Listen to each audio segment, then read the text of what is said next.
This week on the Brody and Mo In-Law Show. I think Antti Ranta is going to be the starting goaltender of the Seattle Kraken to open the expansion. I think we should complete the trifecta. We've got J.J. Watt. We've got DeAndre Hopkins. Let's just get Deshaun Watson. I mean, I don't want to include multiple viewpoints, frankly. I just want my own because that's the right one. It's like going to Waffle House, and it just makes you feel good.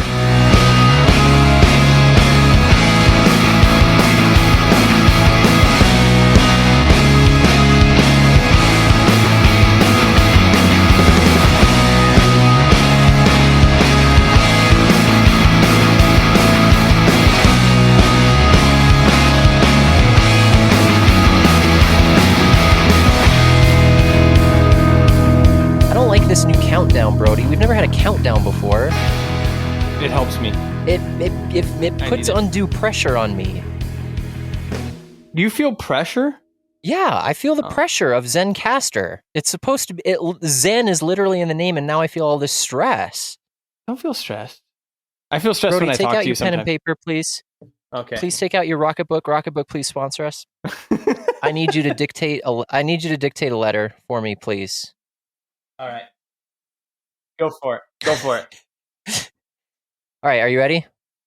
I can see Sure. you now, and I see you don't have a pen and paper. This is important. You didn't say it was important. It's important. Well, now I know it's important. All right, I got one here. It's got a sticker on it. Oh, good. Right, go. From Sadie? Yeah. Go. Dear Mr. and or Mrs. Zencaster, I podcast to feel good. And tonight, I feel not that way. Your countdown has put an enormous amount of undue stress and pressure on me, and I am going to take you to court if you don't pull it down immediately. My sister is a lawyer. That's right, a lawyer. Lawyer starts with law. Thank you. Please respond immediately. Sincerely, Brody McGuire. So I got deer, a bunch of scribbly marks, and I started drawing smiley faces. Did I get it? Nailed it. Nailed it. Yes. Perfect. Please initial here, sign, and send. So, Mo, you're hearing another voice. I am hearing it. Welcome to the Brody and Mo In-Law Show, Season 2. The GameStop's here, A Tale of Free Agency. I am your co-host, Mo. Brody. You are the host. I'm the co-host. I don't know about that. Okay. Your name is first. I'll be the host. I'm the co-host. Brody, we've got our first Season 2 guest host, best host. I know, dude. I'm excited. Who's in the room? Dude, this guest is, I would say, probably my oldest friend. I would say that. We've known each other.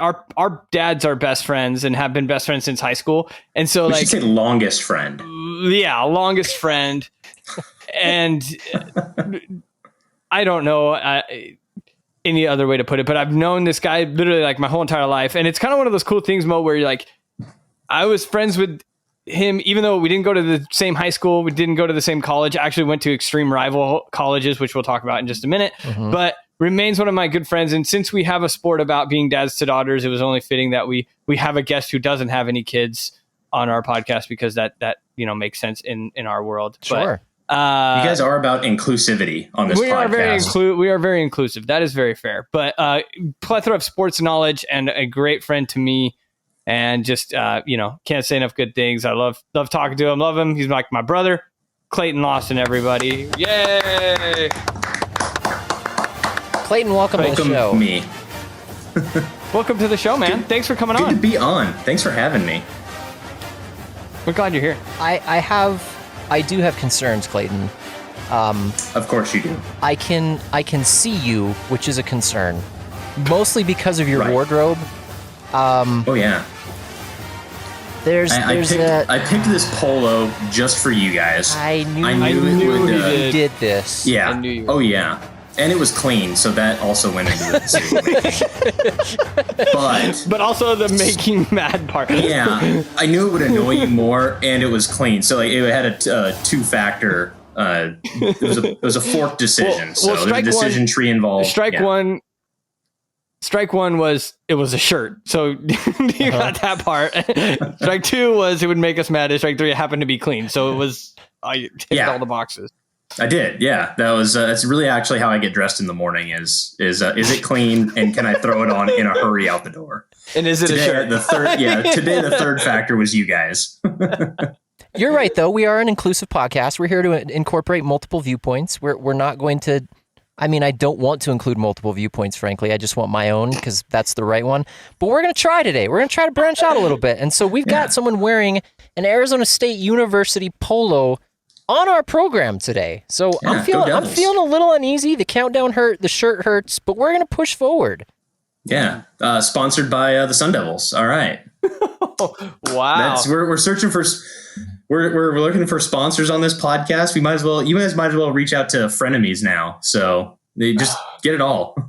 Man, we might be. He raised a good point. We've pitched to Michael Crow in the past, if I recall. We did pitch to Michael Crow once. I don't know that he's ever contacted us, though. So I haven't got maybe this is the catalyst that pushes us over the top with Crow. And I guess while we're on the topic of ASU, they're losing in basketball again tonight. So that's a thing still. So you bring up basketball. I know Mo has some questions about the Arizona State men's basketball program, Mo. I do. Now, as an Arizona fan, there is no easier target for us to mock than head coach Bobby Hurley.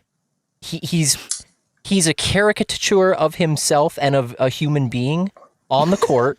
Like, legitimately. You're an ASU fan. I'm sure that you can even admit that the man is like borderline lunacy on a basketball court. But what I want to talk about is this. He, at the beginning of the year, ASU comes in ranked preseason number 18, picked in the media poll to finish second in the Pac-12.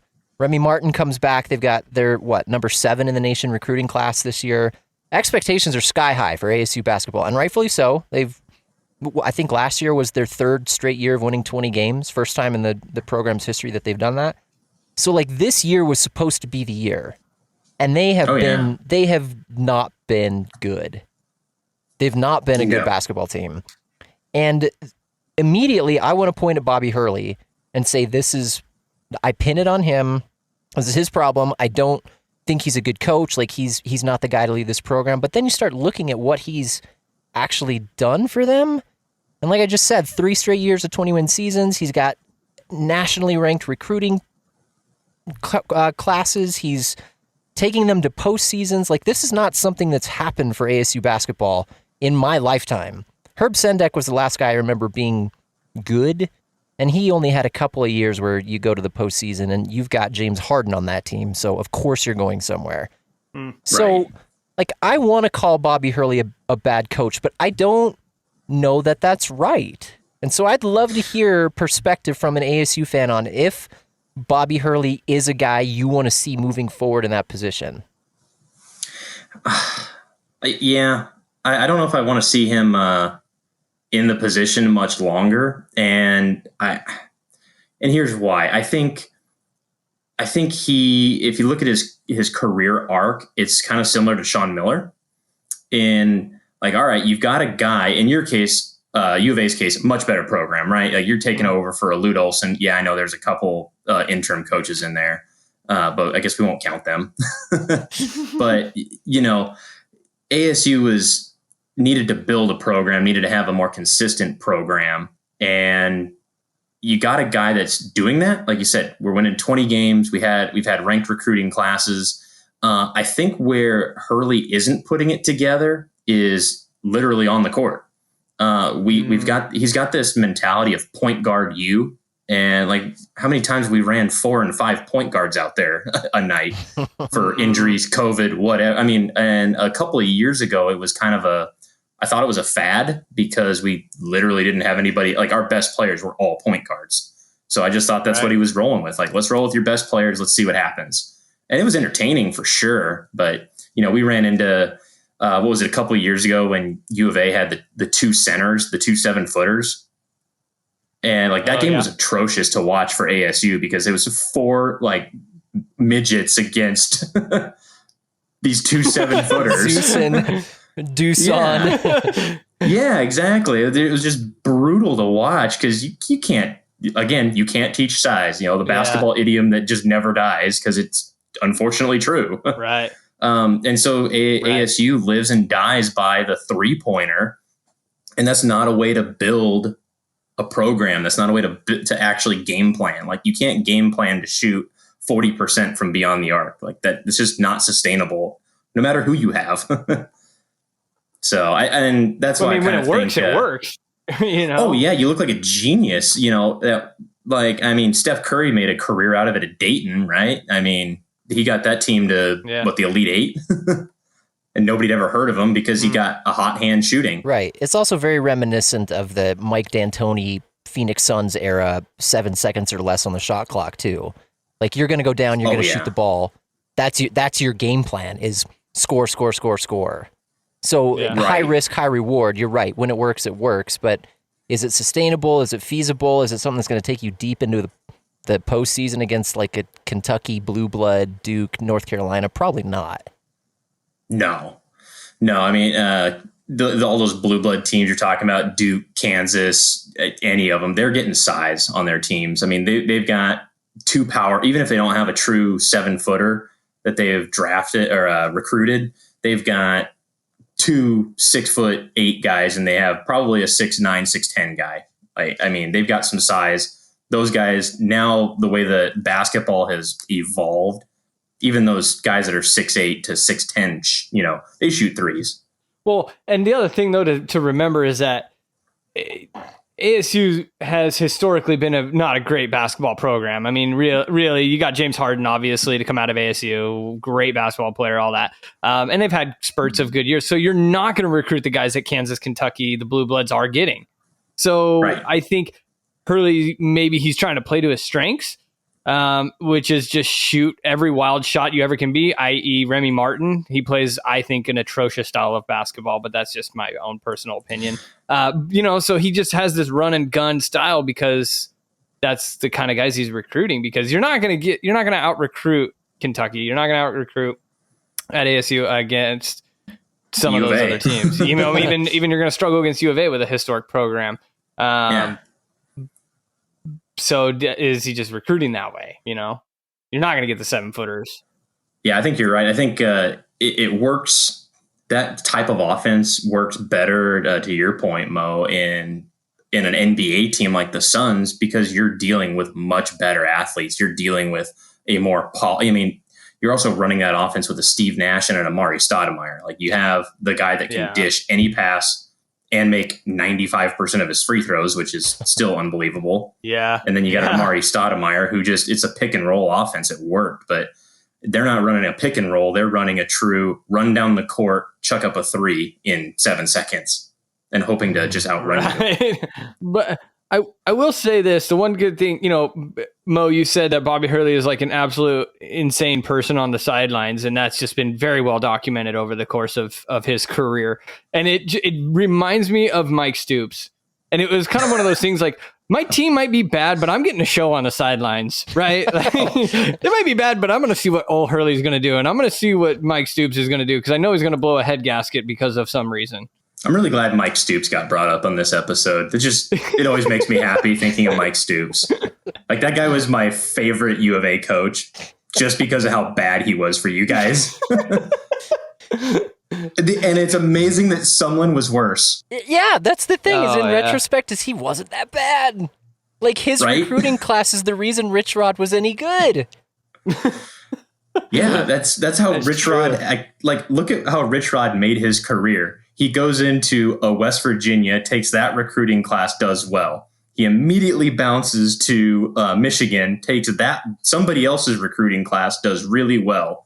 And as soon as he has his own, he just drives a historically great program into the ground. So if Bobby is not the guy that you want to see moving forward, who do you want to see? Like, this is a question Brody and I asked a lot about the Arizona football program, because, we wanted someone gone. But, like, who's going to be, who do we want there that's better? Who wants to come take this over? It seems to me like Hurley, for all of his faults and all of his lunacy, has done a pretty good job of making something out of a program where other people really wouldn't want to take that position. So like he goes Yeah. and you leave a guy who's got more than moderate success at a program that does not experience that. Who do you bring in?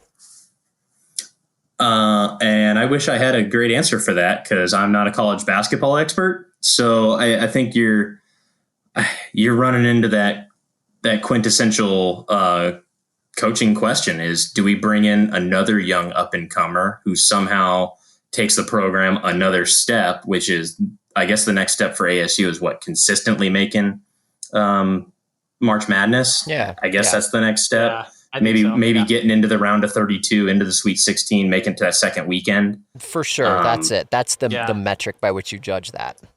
Yeah. So, yeah, I mean, I don't know, honestly, off the top of my head, who's going to be out there that's better than a Hurley.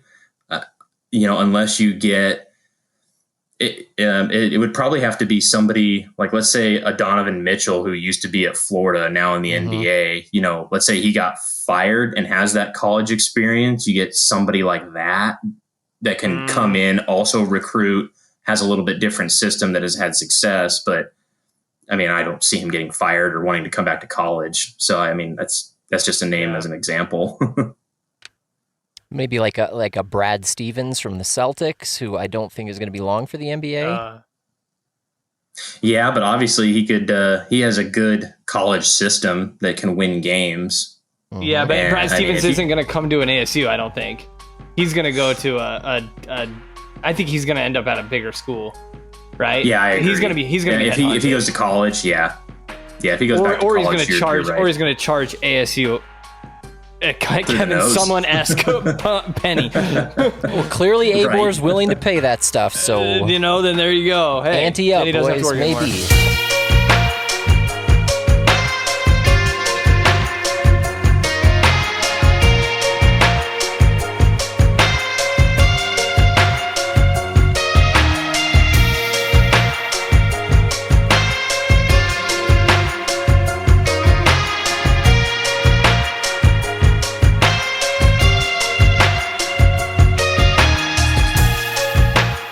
Speaking of ante, can we get into hockey like early? How about your boy last night? Let's go. What a Sorry, I'm gonna make transition. that- Can you be I'm gonna on the make that segue podcast more for you. often? Unbelievable. I know, God. All right. Well, hey, I've I'm done my gonna job leave. tonight. I'm just gonna leave, Yeah. guys. Bye. I'll see you guys later. So what's your hockey intake? What do you got for me? The only thing that the Portland area has for hockey is like a double or triple A hockey club called the Winterhawks. That's literally all we have. Seattle's working on the expansion team, so nothing going there. Yeah. But What do you think of the pro Kraken? sports- Is that a good name? I'm all aboard the Kraken. Yeah, I like the Kraken. I think that's a good one. I think anything's better than the Seahawks. So I don't get what a Seahawk is, but all right. So What's the AAA team you said they're called? The Warhawks? the Winterhawks. The Winterhawks. Yeah. So Yep. you have a Seahawk and a Winterhawk. I don't know what either of those things are. I don't think they're mythical, much like a Kraken, but a Kraken's a lot cooler. And well, we know they're not real because they're birds. So that Good point. Obviously, Good we've known point, that. Brody. Yeah. we know a Kraken is real. I've seen the videos. That's real. It swallows up ships. But a bird, I'm not buying it. Yeah, it was in that documentary about Dead Men Tell No Tales. I saw it. Yeah. Yeah. Exactly. The guys that Disney have, nailed it. the guys that have the beads in their beard. That was the one real. with Jimmy Depp, right? Oh yeah. Yeah, Jimmy was great in that. He was fantastic in that. Oh yeah. I love it. So Auntie Ranta, your goaltender. That is all I know. I've said my hockeyman name. You all take it from here, boys. Well, I think I have a theory that Auntie Ranta is going to be a unrestricted free agent this year, and I think actually I don't know if he's going to be unrestricted, but every team can only protect one goalie from the expansion draft. So I have a funny feeling Coyotes are going to protect Darcy Kemper, of course. I think Auntie Ranta is going to be the starting goaltender of the Seattle Kraken to open the expansion. That's my theory. Good goaltender. They're not going to have to pay him a ton. I think he's going to be in the running. He's injury prone. That's the problem. He gets beat up, so they're going to have to get a good second goaltender. But that's my theory. I feel like if I was a goalie, I'd get hurt a lot too. Yeah, That sounds like a not fun job. Yeah, they get beat up pretty good, old tendies. But yeah, I mean, Arizona had a good win the other day against the Kings on the road, but they struggled at home against Colorado. Colorado's a legit team, so I mean, they flex their muscle. Colorado's Patrick Waugh still play for them? No, he's been retired for a hot minute. Huh. All right. Hey, I know that for him for a name. little while. See, yeah, you're welcome, Mo. I did that just for you. I appreciate it. Thanks for throwing me a bone.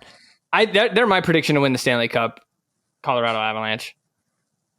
But We can't agree that that's the coolest professional sports trophy, right? Is that a debate? No. Oh, no. The Stanley Cup is the best one.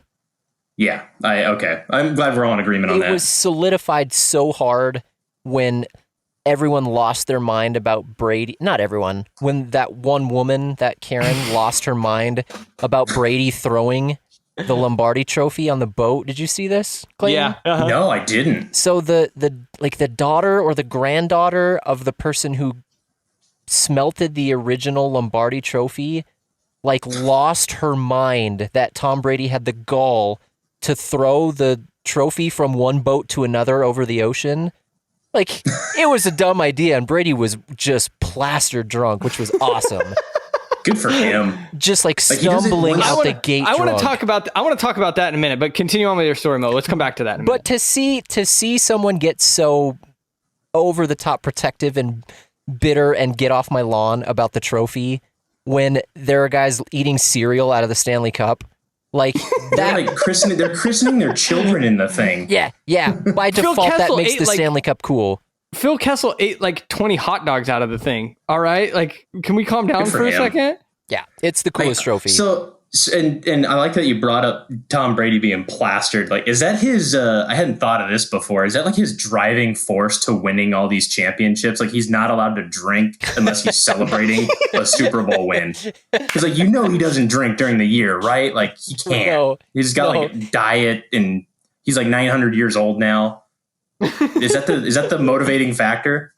Yeah, he probably only had one margarita, and that did it to him. That was it. Because he hasn't drank for years now, because he hasn't won a Super Bowl in a while. Yeah. It's What was the his first last one? Over Atlanta? Yeah, Atlanta. He's just Frank the Tank. He's gonna do one. When people were Brady's throwing a gonna do fit one. about that, he's plastered, look at him. I'm like, that is what I want from the Super Bowl winning quarterback. Please, that's what I want. When Alexander Ovechkin won the Stanley Cup and he was just hammered for a month straight. That's what I want from the captain of the team that wins the Stanley Cup. You need to party. He's Russian though. So are they on a different? Is that a curve? You grade that one on a curve? Without a doubt. Yeah. Yeah. See, the thing is and it's a cold sport. Ovechkin drinks during the season. So as a Russian, you have to. Vodka's in their diet pyramid, right? Yeah, it's at the apex. It's the top. Nice use of the word apex. I really Hey, like you that. like that? Yeah, That's good. I knew you like that one. God, it's like you're teaching high school kids or something. Yeah, I only know that because we taught hearts a while back, and there's an apex of the heart that's at the bottom. That's the only reason I remember it. The apex Big is at brain. the That bottom. seems- Doesn't that The defeat the purpose of the term apex? The apex I'm is out at the on bottom. this That's one. how I teach it, because your heart comes to a point. It's not. It's like a cone shape, and so the I feel bottom like is that called should the be called a apex. Z-pex. Well, bring it up with the cardiologist. Brody, I don't know can what to you tell please get your pad of paper out? We need to write another letter. All right, go ahead. Dear, I don't know, who am I talking Science. to? Dear Science, please Dear change. Johns Hopkins. Please change the apex of the heart to the Z-pex of the heart, I think you should call it the total eclipse of the heart. and only teach heart biology with a background of total eclipse of the heart, but the version from old school. So Sincerely, By the Dan Band. by the You're Dan welcome. Band. I drew a heart, and then I wrote apex with a line through it and said no. Is that Okay, what you were going for? I need you to tell them that it should be Z-pex though. This is important. Z hex equals okay. Yes. All right. How about that? Now later tonight, I'll need you to spend some time looking up the address, the mailing address for Science. I already did something for you today. You look it up yourself. I thought I was the host, Brody.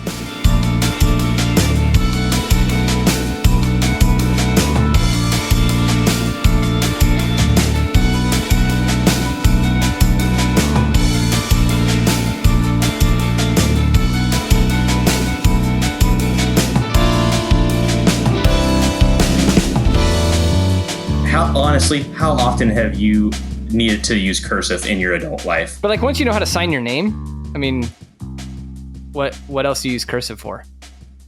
Let's talk about literally nothing. Let's talk about some signatures.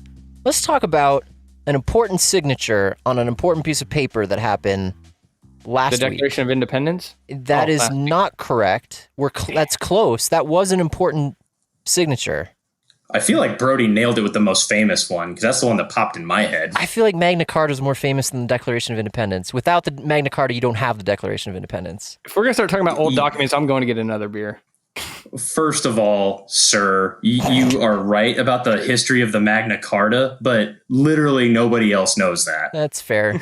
Like I could probably go on one hand and knock out who would be able to have a discussion on the Magna Carta and what that meant, and maybe get to 5 people. Maybe. Do you think J.J. Watt is one of those people? Because he put his signature on a piece of paper this week, sometime. At some point, J.J. Watt signed a piece of paper saying he's going to play football in Arizona, which came as a shock to a lot of people, myself included. Right. I'm going to ask you to compare him to 2 of the Cardinals' old free agency signings that I think mirror this. Because the Cardinals have been kind of renowned for doing this, going and picking up players who've been around for a while in free agency, maybe overpaying them, and not really knowing what you're going to get for them. So the 2 examples I got of this are Emmitt Smith. Emmitt Smith played for the Cowboys for 12 years before he signed with the Cardinals in 2003. He was terrible in that year. And then Carson Palmer. Played 10 years for the Bengals and the Raiders, and then signed with the Cardinals. I would argue he's probably the best quarterback the Cardinals have had since I have known what football is. Kurt Warner's definitely up there. I think you can make a case for Carson Palmer. So you've got 2 different signings, one very good, one very bad. Which one is J.J. Watt going to be? Oh. So this question came up. I was actually listening to one of the Arizona sports radio stations. Downloaded it after the JJ Watt signing. So I was like, all right, I want to see what they're feeding me, what they want me to believe, right? Because Arizona sports there is like all about getting behind what the teams do, no matter what, until it goes awfully wrong. Yeah, the J.J. Watt signing is, I think it's in between there. Carson Palmer, you can play 10 years as a quarterback. And I mean, look, we talked about Tom Brady. Like he's going to play, he could play for another 10 years because it's a quarterback. Like you can play that position that long. A 12-year running back, that's just a totally different position. Like, I mean, arguably one of the best, 2 of the best ones ever in Jim Brown and Barry Sanders, both retired after 9 years. Like, so yep. I don't know. To me, you got a JJ Watt who's historically injured. Not every year, obviously. He's also got 3 defensive players of the year, something like that. So I think the guy's still got some left in the tank. I don't know that he's going to be a defensive player of the year again. A lot of people are bringing up this stat that number 1 and number 2 on the sacks list all time that are the current active sacks list are both now on the Cardinals. Like everybody's really jamming to that stat. Mm-hmm. And all I can think of is, wow, we have 2 really old defensive pass rushers. So, right. Like, now, granted, Chandler Jones and JJ Watt are both freak athletes. Like they're good. So I don't want to take that away from them. I was interested. I heard today that the cap hit for JJ Watt this year is only going to be $4.5 million. Yeah. Which nothing. So that I think that's that's obviously a good thing because if you front load that cap, that free agent signing, it means the Cardinals can still do some stuff in free agency. You can always improve an offensive line. I don't think you should ever be done trying to add depth there, add talent there. We'll see what they do in the draft. I mean, you could argue all day long that Steve Keim's draft ability is really hit and miss. So I don't know how you guys feel about Kyler, but that's one that I'm retroactively naming my current child Kyler. That's how I feel about Kyler Murray. Really? Dude, I am on board with Kyler Murray. I am on board, and I have been since day one with Kyler Murray. Yep. Really? Okay. I think he has the wrong coach. I think he has close to the right system. You think he's got Bobby Hurley? Yeah, I do. I think he's got the guy who's laid the groundwork for what this team could be by bringing him in at all and establishing like what the structure of that offense looks like. But dude, Kingsbury doesn't have a clue. Like he just doesn't understand the concept of football. He doesn't know how to use timeouts. He doesn't know how to call plays. He doesn't know how to run shifts in his like he just doesn't know how to do anything. You think about and I'm going to piggyback on that because you think about the games that the Cardinals, I'm not going to go through all of them, but a lot of the games that the Cardinals lost was because of maybe miscoaching or a bad game plan or something like that, but Kyler Murray won you a couple games too. I don't think that a lot of the losses can be pinned on Kyler, but a couple of wins can definitely get credited up to him and not on the game management. You think about something like the Hail Murray or, the DeAndre Hopkins catch. I mean, obviously that was a Hail Mary play, so it's a 50-50 shot, but the way they march down the field to even get in that position is on Kyler Murray and, and your veteran team, not on your second-year coach. So I agree with what Mo said on that. I would like to see, I don't know, to go back to the J.J. Watt thing, yeah, he's older, but I think it's a great pickup because I thought the Cardinals were just going to kind of kick the tires because they had to, right? It's J.J. Watt. You got to give him a look, right? I think every team at least give him a look, but to have something that stuck and you really didn't have to give up a ton for him. You didn't have to give up, you signed him for a pretty hefty bonus, or for $31 million, but you got him for 2 years. He's probably got 2 more years of what I would consider prime left in him. After that, it's going to be really tough. It would be really, I don't know if in 2 years I would have done the same thing. It's going to infinitely make everybody else better because regardless of if he's got much left in the tank or not, teams still have to pay attention to him. He's still a good defensive pass rusher. So you're looking at freeing up Chandler Jones and freeing up, if you can get Marcus Golden back, if you can get some of these other guys back, to be able to do some things because they just have to pay attention to him a little bit more. He definitely doesn't hurt your defense by signing him. He definitely does not hurt that defense. No. And like you say, $4 million cap hit, go out and get you another. They need to go work on a defensive back. They've got to address that issue. I'm fine with them losing Pat P. I'm done on the Pat P train. So let's get something else. So I think that is one area that they need to address. And I wouldn't mind going out in free agency for that. I still think they need another receiver. Still think I'd go receiver. I don't like Christian Kirk. I don't think he's the guy. So that's my thing. I'm not sold on him. He's just kind of underperformed for me when he's had all things. You got DeAndre Hopkins. So obviously he's your number one. Hopefully you can get Larry back. Cause that's a good, a solid receiver. Yeah, obviously. What do you do with Larry? What do you do with Larry? Yeah, see, there's a couple questions when you bring in Watt about this. You said, Brody, that it doesn't make the defense worse, and I think you're right. But to free up money to bring in someone like Watt, you're probably going to lose like Hassan Reddick, who's going to be a free agent, which he made some incredible steps forward last year. We've all been sort of waiting for Hassan to make that move, and I think we saw it last year. So you're looking at, like, you might lose Reddick, you might lose P, you might lose Larry. I don't know. Like, he's an $11.5 million cap hit this year. So you've got some decisions to make longevity-wise because you want to hit Hopkins in his prime, so you want to put someone next to him. I think Kirk is fine. I think he's proven to be a deep ball threat, but he just isn't on the field all that often for some reason. Andy Isabella's a joke. We got to move on from that experiment. Keyshawn Johnson is whatever. So, yeah, I think your two biggest needs in the draft are cornerback and wide receiver. I don't think there's anything about what if the Pat P signing back, dude, he's gone for me. I don't care what he wants. Go away. He's just not he's a shell of himself right now, right? I'm fine with that.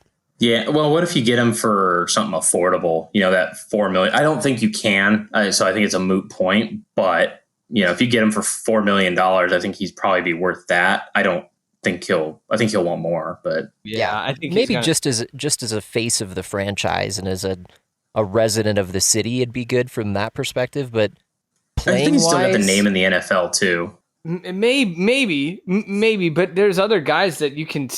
I don't know.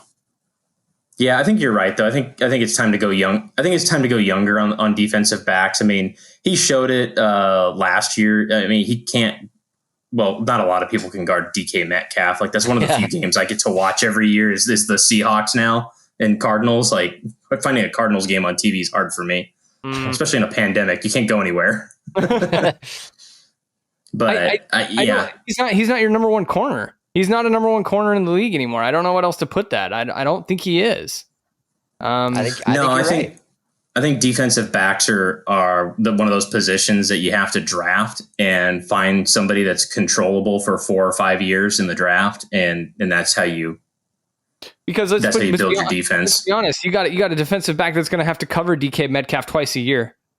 I mean let's just get serious. Like he's one of the best receivers in the league and going to have even a better year next year, I think, depending on, what Russell Westbrook happens, obviously, but he's going to have a great year.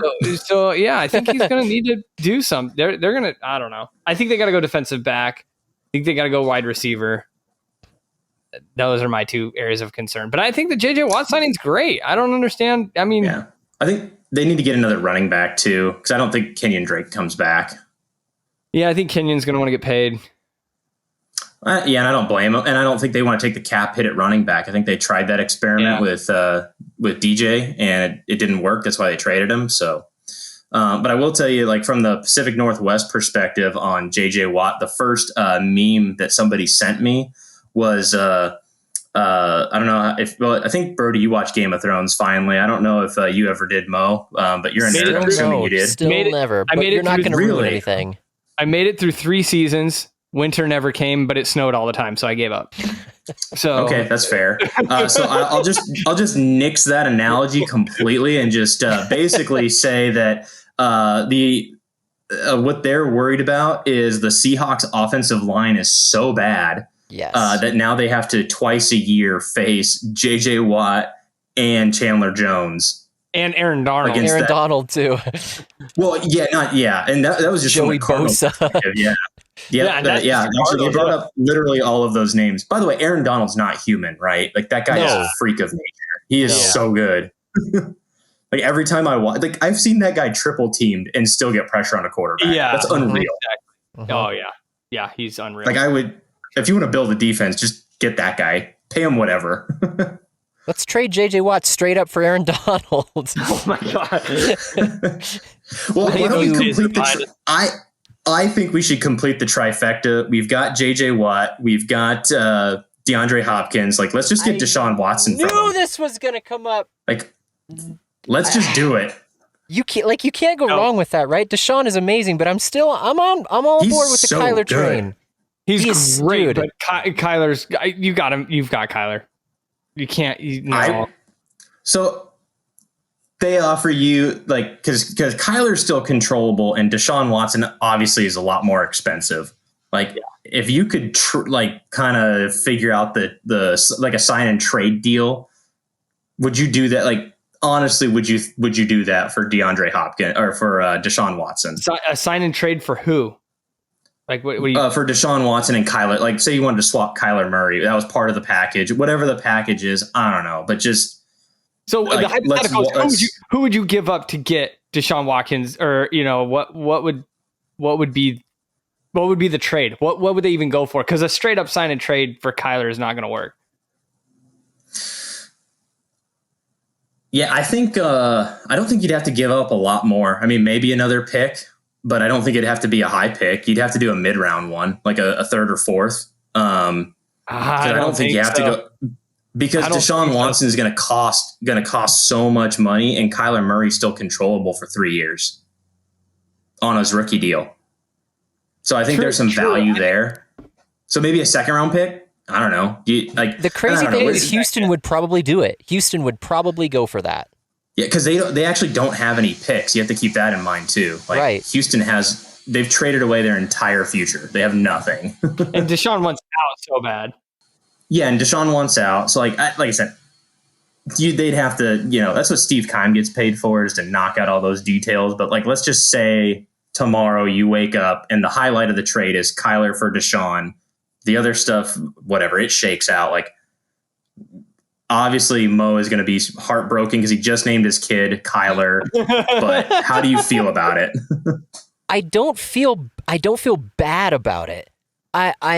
It's an opportunity cost scenario because I think Kyler's upside is massive, and I think he's got a future if he can stay healthy, which Sure. he hasn't proven in 2 seasons he can get through a full season yet, which is problematic. Deshaun has been rock solid, and his stats are off the charts, just bonkers. So And he has nobody around him. I know he's done it with nobody. So, like, you can't feel bad about the trade, but I would be bummed because I've come to appreciate Kyler Murray and his unique skill set in the NFL. So I'd be bummed to see him go. But I also know it wouldn't matter. He'd never suit up for the Texans. He'd be in the Oakland A's training facility so freaking quick. I see, and I think he should have done that anyway, but, that's just me. I think it would have been a win-win on that side. A win-win either way. I think he would have been playing in the MLB relatively soon, if not already, if he had gone that route. So, I mean, that's fine. But I've thought about it, and I think unequivocally, I'm sticking with Kyler. That's it. You drafted him. You drafted him. You drafted him high. You put a lot of faith into him. You got him arguably one of the best weapons he will ever want in DeAndre Hopkins. Your defense is bolstering up. Again, you got to address the secondary wide receiver. You got to address the running back. Offensive line is average to above average this year. Could be better. Like you said, you can always improve on the offensive line, and I agree with that. But you've invested in him. I'm standing with Kyler, and I think he's got, like most say, he's got so much upside. So young, talented. He can lead. You've seen it on the field. He really grew this year and became a leader, and I think that's just going to become even more prevalent the next year. More chemistry with his offensive core. I like it. I stay with Kyler. I don't think Deshaun Watkins and Cliff Kingsbury get along. I think that would be tough too. Tough relationship. I think Kyler and Cliff get along all right, as long as Cliff knows how to use timeouts. But that never will happen.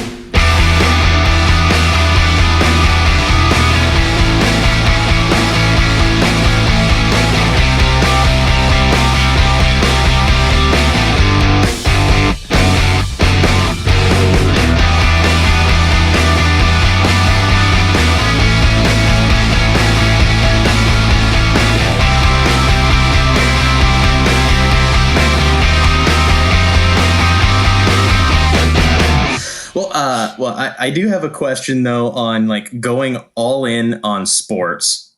Like, how do you guys feel about what the Padres have done this offseason? Oh my gosh. It's like the thing you always pretend your team can do.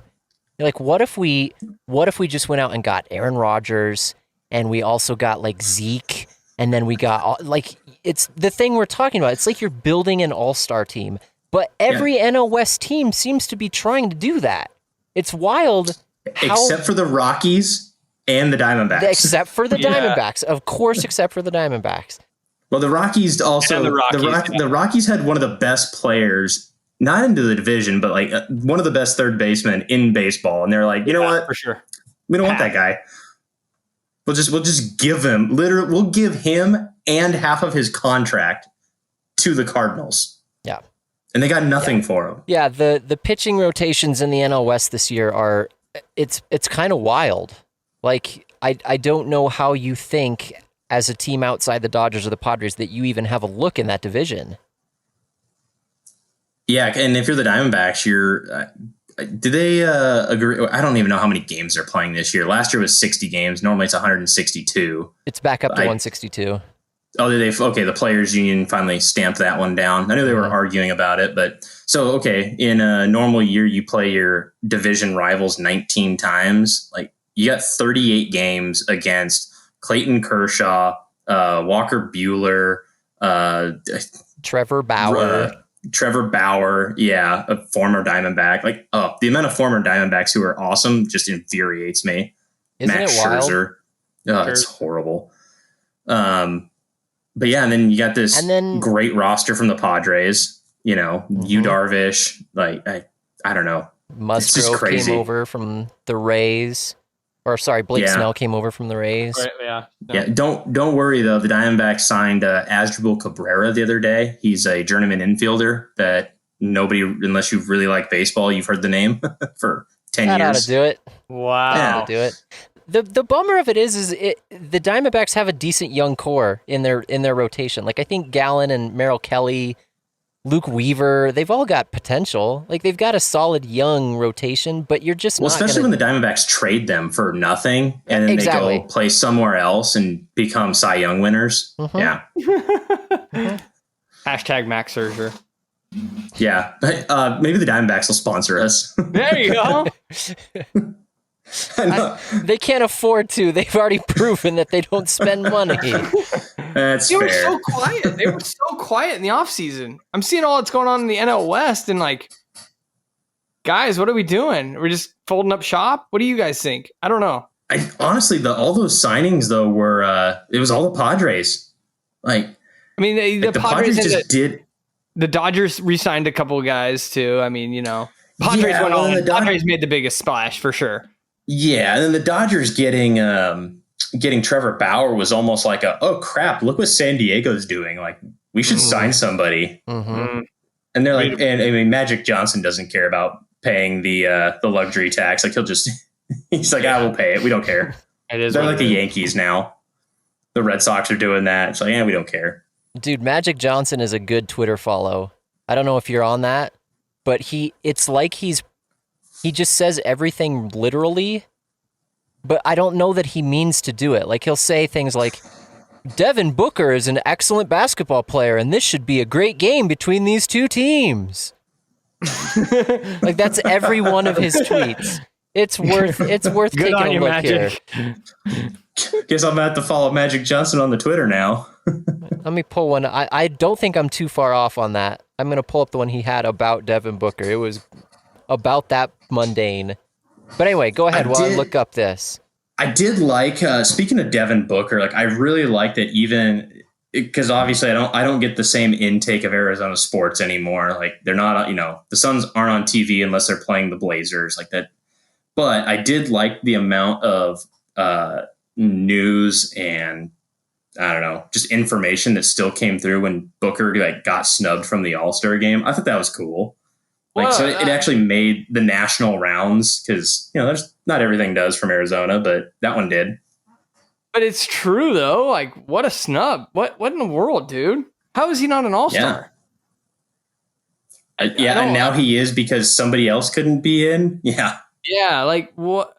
How that shouldn't have even been a top. I mean, how does he? That made no sense to me. How is he not an all? I don't understand what the deal is. Yeah. It's bad even when LeBron is like, bro. Like somebody pick this guy up. I mean, I don't really watch the NBA, to be honest. I don't either. I haven't watched a game. I've watched 4 games this year, and all 4 times the Suns lost, so I've stopped. I picked up pizza the other night and saw like 30 seconds of the Suns and Blazers. So that is as much NBA as I've watched. But I can't because I think it's just popular. Is it popularity? Like, is Devin Booker not popular enough? Because the Suns are good, so you can't blame it. He's on a bad team. He is a great player. So I just want to know the rationale behind. And I don't follow the. Is it just that the Suns haven't been good in a while? Like, I mean, we were talking about the 7 seconds or less earlier, but that's been a hot minute since that happened. Yep. Yeah. I mean, we went through some bad years, but 06, I think 06, yeah, 07 was the last one. Yeah, maybe. Like the year that Brody's freshmen were born. Yeah, the year that the freshmen in high school were born, and we all became sad. Here you go. Here's some Magic Johnson tweets to just lighten up your day. The teaming up of future Hall of Famer Chris Paul and Devin Booker, coupled with Monty Williams' leadership as one of the best young coaches in the NBA, are why the Phoenix Suns have the 4th best record in all of basketball. Thanks, Magic. That's like something Devin Booker's dad should be tweeting. Right? Looking forward to tonight's Lakers vs. Suns matchup. I can't wait to see LeBron go against his good friend Chris Paul. Thanks, Magic. He's such a nice tweeter. I think is. he must have been on Twitter enough to be like, you know what? This place just breeds anger. I'm going to be positive. After winning their 6th straight game, the Miami Heat are starting to resemble the team that went to the NBA Finals last season. They are currently tied for 5th in the East, led by Jimmy Butler, averaging 20 points per game, 8 rebounds per game, and 8 assists per game. I honestly didn't know the Heat were in the finals last year. Of all of what you just said, that's what I took away.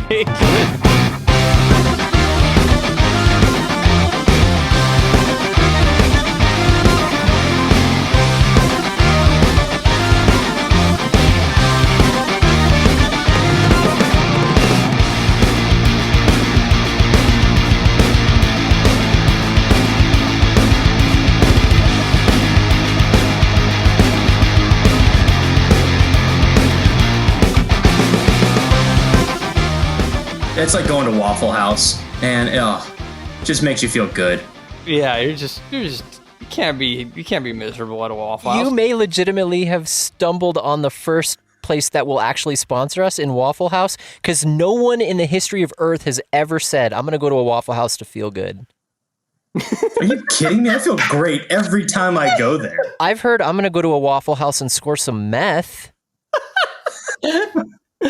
You're not going to the right Waffle House. I think I am, actually. You have to come to the Waffle House near my house on Dicer. That's a great one. That's a great one. Clayton's been there many times. That's Great Waffle one of my House. favorite Waffle Houses. The people there bring their own peanut butter. Yeah. Oh my It's great. goodness. Yeah. Great Waffle House. They're very respectful if you're Very. praying before your meal. Yeah. It's more like a waffle home, really. It really, yeah, that's a great way of putting it. It's a waffle home. Waffle House, welcome home. Yeah. Man, I wish they would sponsor you guys. That'd be great. I'd How listen could every they week. not after this? If they don't sponsor us after this, like, Brody, It's pull out your awful. pen and paper. We're right into your Waffle House on Dysart Avenue.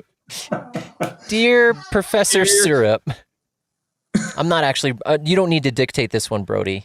It's okay. You've got the other two ready to this send was the them. one I was the one- actually writing. Yeah. Really? Yeah. The ones that we've been I knew that. Well, the way we usually end the show, Clayton, is I auction off to a number, and the number usually either means something or doesn't mean anything, but we usually pick It's a it. very broad category. Yeah, Exactly. really. So we are gonna let our guests pick the number. So what number resonates with you, and why? If you need a minute, you can do that too. Let's well, you'll like this one. We'll go with the number 13 tonight because ASU now has, I'm sorry, we're at 12 losses now. So 12 for ASU's basketball losses this year for you guys. My gift to you. We're talking about Arizona State losses? Mo, this is a great day for us. I'll tell you this, though. I would have thought the number was higher. What's the win total? 15? They are 10 and 12 now. No, we have a losing record. Come I on. feel a lot better now. Yeah, 12 is a good number. Well, all right, going out to the ASU basketball team for 12 losses on the season. Here we go. I don't know where to start from. 1, 2,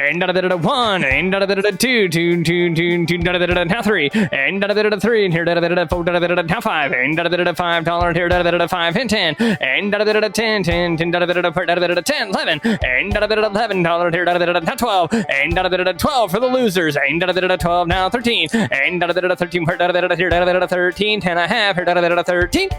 Sold it. 12 losses for ASU men's basketball. Clayton, dude, I love you, bro. I'm giving you a virtual hug right now because I can't in real life. That's all we can do is virtual hugs, virtual handshakes, virtual hugs. And you live a lot farther than you used to, and that makes me sad too. But Clayton, dude, thanks again. Everybody else, thank you for listening to the Brody and Mo In-Law Show. If you want to get in touch with us, you can email us at bmils2020@gmail.com. Our Twitter handle is @InlawShow. Otherwise, we'll see you all next time. bye, guys.